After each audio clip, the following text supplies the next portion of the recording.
तो क्या हकीकत में कुरान के बहुत सारे वर्जन्स हैं और उनमें जो लफ्ज़ हैं वो भी अलग अलग हैं, उनका मायने अलग है? मगर ये सभी बातें झूठ हैं और मैं आपको ऑथेंटिक हदीस से और प्रूफ से साबित करके दिखाऊंगा। मोहम्मद सल्लल्लाहु अलैहि वसल्लम पे जो कुरान नाजिल किया गया था वो एक ही नाजिल किया था, मगर उसके डायलेक्ट्स और रेसिटेशंस अलग अलग थी। मगर ये सभी डायलेक्ट्स और सभी रेसिटेशंस मोहम्मद सल्लल्लाहु अलैहि वसल्लम ने सहाबाओं को और लोगों को खुद अपने आप से सिखाई थी। तो सबसे पहले हम बात करते हैं अहरुफ की, जिसको हम डायलेक्ट्स भी कहते हैं। और कुरान 7 डायलेक्ट्स में नाजिल किया गया था। कोई भी पूछ सकता है कि ऐसी जरूरत क्या पड़ी कि 7 डायलेक्ट्स में नाजिल किया जाए? ऐसा इसलिए था क्योंकि अरब के जितने भी ट्राइब्स थे, कबीले थे, वो अलग अलग डायलेक्ट्स बोला करते थे। उनके अलग अलग तरीके थे अरबी बोलने के। और यही बात बुखारी और मुस्लिम की हदीस से भी साबित है, जहाँ पे मोहम्मद सल्लल्लाहु अलैहि वसल्लम फरमाते हैं कि कुरान को 7 डायलेक्ट्स में 7 अहरुफ में नाजिल किया गया है, तो तुम्हें उनमें से जो कोई भी आसान लगे उसको पढ़ो। जितने भी अहरुफ हैं इनके प्रोनाउंसिएशन, वर्ड की चॉइसेस और साथ ही साथ सेंटेंसेस के ऑर्डर भी डिफरेंट हैं, मगर इसके समझने में, मीनिंग में या फिर थियोलॉजिकली इसमें कोई डिफरेंस नहीं है, एक ही है सब। फॉर एग्जाम्पल 2 लफ्ज हैं, एक है तालमून, दूसरा है यालमून। इन दोनों ही लफ्जों का मतलब है दे नो, वो जानते हैं। और ये दोनों ही लफ्ज अलग अलग कबीलों में बोले जाते थे।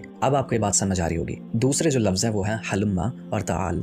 इन दोनों ही लफ्जों का मतलब है कम हियर या फिर यहाँ पर आओ। और ऑल्दो इनका मतलब सेम है मगर लफ्ज अलग हैं। समझ रहे हो ना आप? ये बिल्कुल ऐसा ही है कि अगर आप कलर लिखें, मतलब एक ही है मगर लिखने का तरीका थोड़ा सा अलग है। मगर आप ये सवाल जरूर पूछ सकते हैं कि अगर 7 डायलेक्ट्स हैं कुरान के, तो एक ही कुरान को स्टैंडर्डाइज क्यों किया गया था हज़रत उस्मान रज़ियल्लाहु अन्हु के जरिए? तो इसका सिंपल सा एक रीजन है कि जब इस्लाम बहुत ज्यादा फैला था और बाहर के लोग इस्लाम को एक्सेप्ट कर रहे थे या बाहर के लोग सऊदी अरब में आ रहे थे, तो वहाँ पर बहुत ज्यादा कंफ्यूजन क्रिएट हुआ करती थी डायलेक्ट्स को लेकर, क्योंकि डायलेक्ट्स अलग अलग कबीले में अलग अलग थे। इस चीज को सॉल्व करने के लिए हज़रत उस्मान रज़ियल्लाहु अन्हु जो उस वक्त के खलीफा थे, उन्होंने कुरैशी डायलेक्ट को स्टैंडर्डाइज किया था। और ये डायलेक्ट मोहम्मद सल्लल्लाहु अलैहि वसल्लम के कबीले का था और वो खुद भी इसी डायलेक्ट में कुरान को पढ़ा करते थे। और इसको स्टैंडर्डाइज करने के बाद में उन्होंने इसकी बहुत सारी कॉपीज बनवाकर अलग अलग रीजन्स में भिजवा दी ताकि इसको प्रिजर्व किया जा सके। और दूसरी जरूरी बात जो मैं आपको बताना चाहता हूँ वो है क़िरात की। तो जब कुरान को स्टैंडर्डाइज कर दिया था, उसके बावजूद भी जो कुरान का ओरल ट्रेडिशन है, जिस तरह से वो पढ़ा जाता है, उसको भी सिक्योर किया गया क़िरात के जरिए। और ऐसे 10 कुरान के ऑथेंटिक क़िरात के स्टाइल्स हैं जिनमें इनमें ग्रामेटिकल या जो प्रोनाउंसिएशन है उसमें फर्क है, मगर इसके कोर मीनिंग में या फिर इसके मतलब में बिल्कुल भी फर्क नहीं है।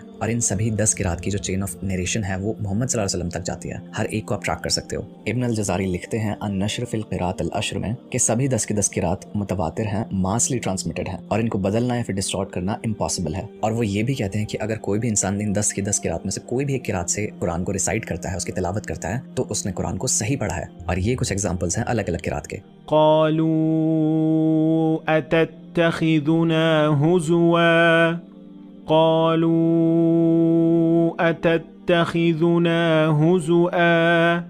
तो अब ध्यान रखना कि 7 डायलेक्ट्स हैं कुरान के, 7 कुरान नहीं है। और कुरान की 10 क़िरात हैं, 10 कुरान नहीं है। कुरान एक ही है।